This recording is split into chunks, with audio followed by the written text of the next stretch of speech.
Hello everyone, कैसे हैं आप सभी। स्वागत है आप सभी का डीएसए के 100 मोस्ट इंपॉर्टेंट क्वेश्चंस की सीरीज में। दोस्तों, पहले वीडियो में हम लोगों ने क्वेश्चन नंबर 10 तक डिस्कस कर लिया था।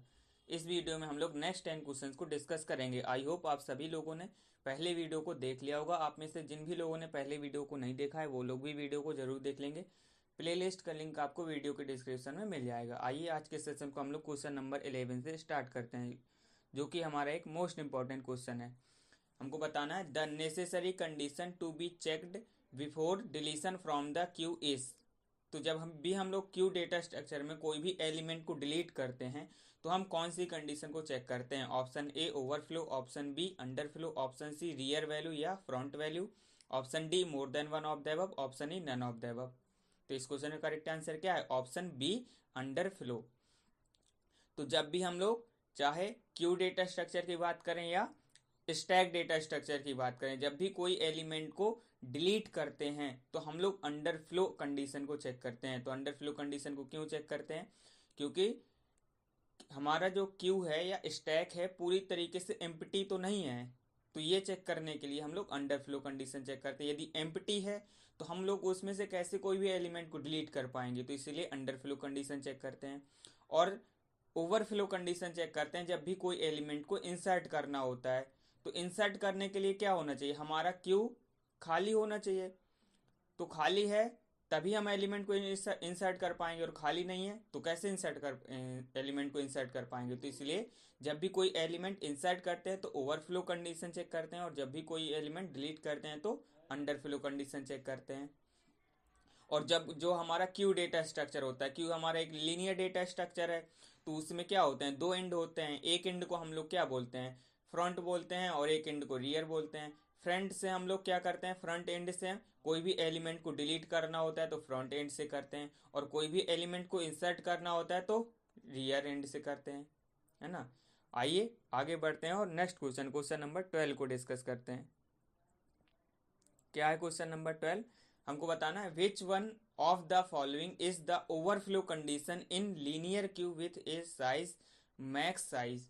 तो हमको बताना है लीनियर क्यू में ओवरफ्लो कंडीशन हम लोग कैसे चेक करते हैं। यदि क्यू की साइज क्या है? Max under score size. ये क्यू की साइज है, यहाँ पे कोई भी वेरिएबल हो सकता है ना। तो क्या है? ऑप्शन है rear equal to max size -1, rear equal to max size, और ऑप्शन सी क्या है? Front equal to -1।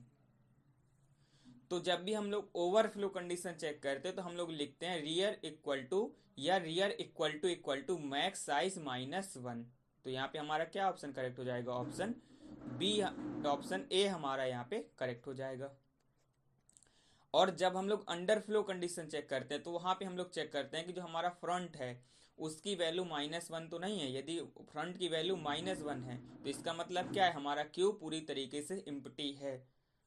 तो अंडरफ्लो कंडीशन को चेक करने के लिए हम लोग लिखते हैं फ्रंट इक्वल टू -1, और ओवरफ्लो के लिए rear equal to max size -1। तो इस क्वेश्चन का करेक्ट आंसर क्या हो गया? ऑप्शन ए हमारा करेक्ट हो गया। आइए आगे बढ़ते हैं नेक्स्ट क्वेश्चन, क्वेश्चन नंबर 13 को डिस्कस करते हैं। हमको बताना है कि विच one of the following is not the type of Q, यानी कि इनमें से कौन सा एक क्यू का टाइप नहीं है। Option A linear queue, option B circular queue, option C double ended queue. देखिए, जो हमारा क्यू डेटा स्ट्रक्चर होता है तो उसको हम लोग बोलते हैं लीनियर क्यू या सिंपल क्यू बोलते हैं, है ना। तो ये तो क्यू का एक टाइप है ही। अब लीनियर क्यू का डिसएडवांटेज क्या है? कि इसमें मेमोरी वेस्टेज होती है। तो इसीलिए फिर हम लोगों ने क्या किया? सर्कुलर क्यू को इम्प्लीमेंट किया। तो सर्कुलर क्यू भी हमारा क्यू का एक टाइप हो गया। अब जो लीनियर क्यू है और सर्कुलर क्यू है, इनमें दो एंड होते हैं। एक हमारा होता है रियर और एक हमारा होता है फ्रंट। तो रियर से हम लोग कोई भी एलिमेंट को इंसर्ट करते हैं और फ्रंट से कोई भी एलिमेंट को डिलीट करते हैं। अब यहाँ पे ऐसा नहीं कर सकते कि रियर से हम लोग डिलीट करना चाहेंगे तो क्या हो जाएगा? एरर हो जाएगी। तो ऐसा यदि करना है तो फिर हमारे पास होता है डबल एंडेड क्यू, जिसको हम लोग डी क्यू बोलते हैं। तो डी क्यू में क्या है? दो ही एंड होते हैं, एक रियर एक फ्रंट। लेकिन हम लोग रियर एंड से भी क्या कर सकते हैं? एलिमेंट को डिलीट कर सकते हैं, इंसर्ट कर सकते हैं, और फ्रंट एंड से भी एलिमेंट को डिलीट कर सकते हैं और इंसर्ट कर सकते हैं। तो ये तीनों के तीनों ही क्यू के टाइप हैं। और हमको क्या बताना था? नॉट बताना था तो यहाँ पे ई ऑप्शन हमारा करेक्ट हो जाएगा। इसके अलावा हमारे पास एक और क्यू का टाइप होता है प्रायोरिटी क्यू। प्रायोरिटी क्यू में क्या क्या होता है, यदि हम लोग कोई भी एलिमेंट को डिलीट करना चाहें और उसकी प्रायोरिटी सेट करना चाहते हैं तो प्रायोरिटी क्यू में हम उस एलिमेंट की प्रायोरिटी को सेट करना चाहते हैं कि उस एलिमेंट को कब डिलीट करना है। तो क्यू के मेनली हम लोग के चार टाइप्स होते हैं, linear Q, circular queue, double ended Q और प्रायोरिटी क्यू।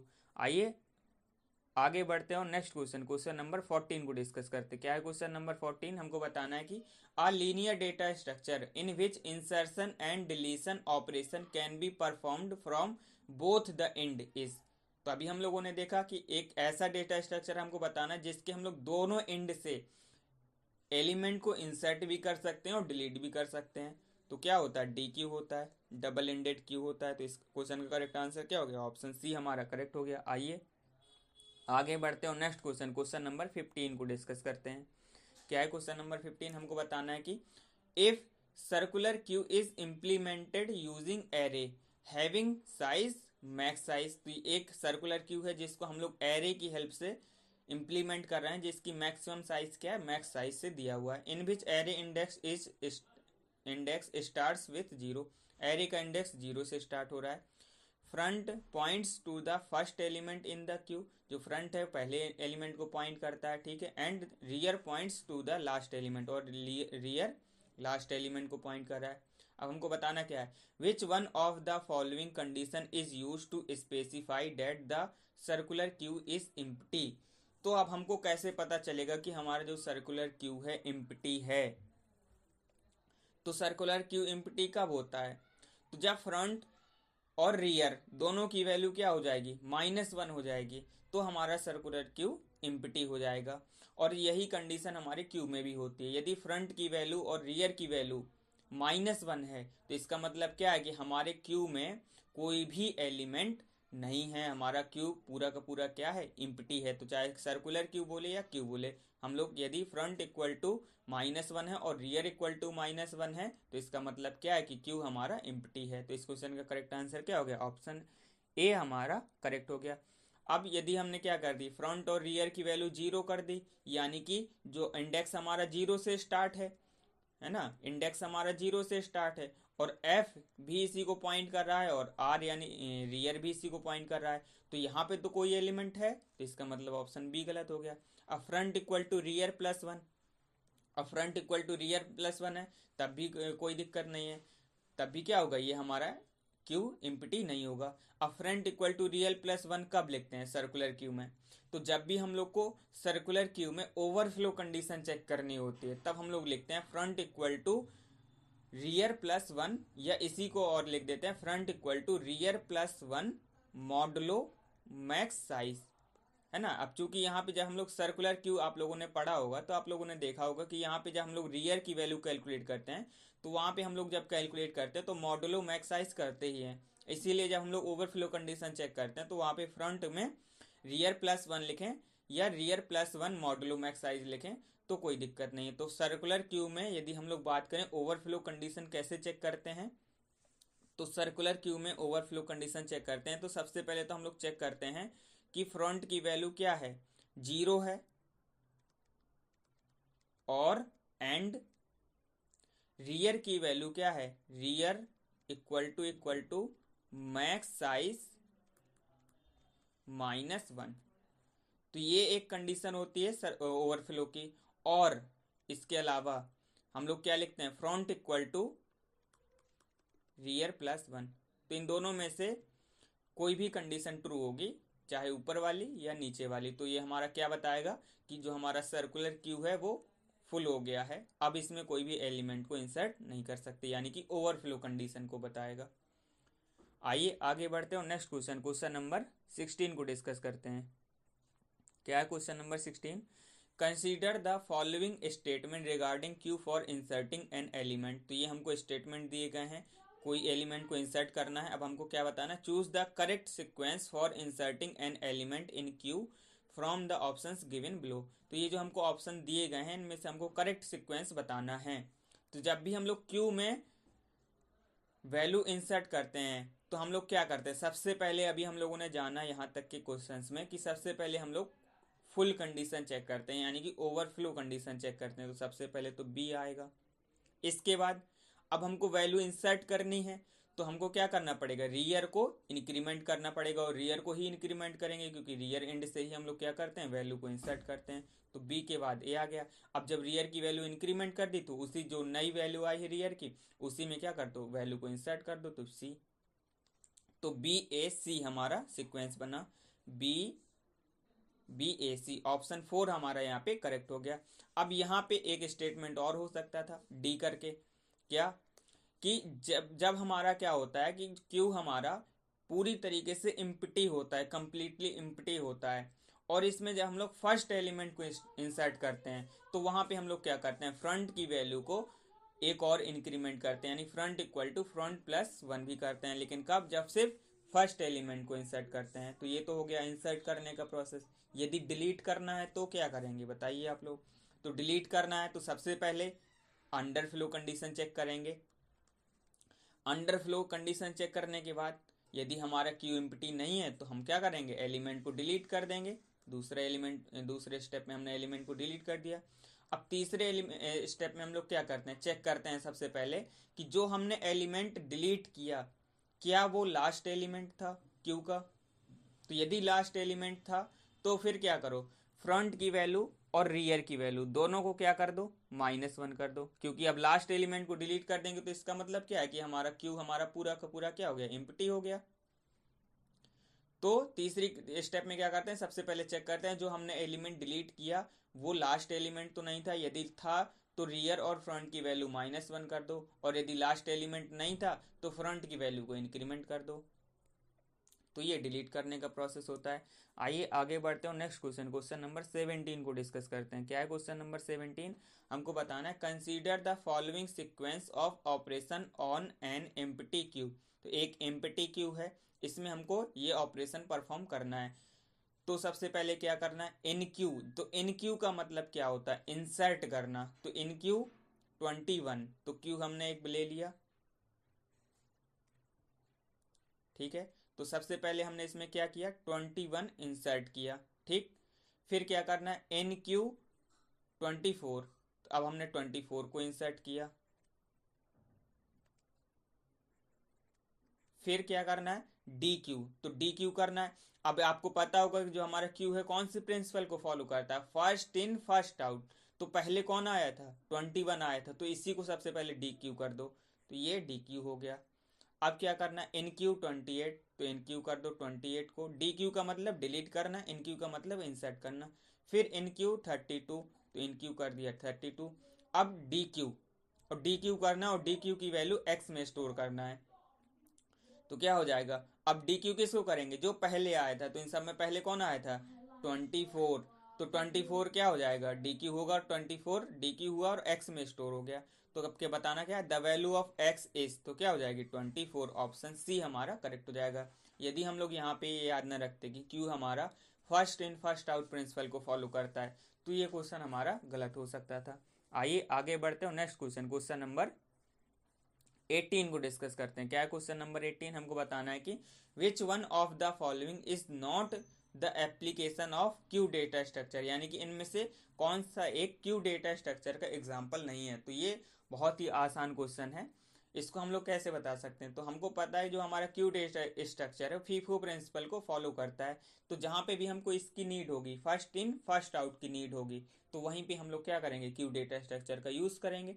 जैसे हम लोग रियल लाइफ में बात करें तो जब हम लोग रेलवे में रिजर्वेशन करते हैं टिकट का, तो वहाँ पे भी यही होता है कि जिसने रिजर्वेशन पहले किया उसी को सीट पहले मिले। या हम लोग जब काउंटर पे टिकट लेने जाते हैं तो वहाँ पे भी लाइन लगी होती है, और वहाँ पे भी यही रूल होता है कि जो बंदा लाइन पे पहले आया है उसी को टिकट पहले मिले, और जो लास्ट में आया है उसको टिकट लास्ट में मिले। अब ऐसे ही कंप्यूटर में होता है कि जैसे अब हमारा एक कंप्यूटर है, कई सारे कंप्यूटर हैं और एक ही प्रिंटर से कनेक्टेड हैं, और सभी ने क्या की, कमांड दी प्रिंटर को कोई डॉक्यूमेंट्स प्रिंट करने के लिए। तो वहां पे भी प्रिंटर क्या करेगा, जिसको जिसकी रिक्वेस्ट उसको पहले मिलेगी उसी को पहले प्रिंट करेगा। तो इसके एप्लीकेशन क्या क्या हो सकते हैं, डेटा इज ट्रांसफर्ड एसिंक्रोनसली।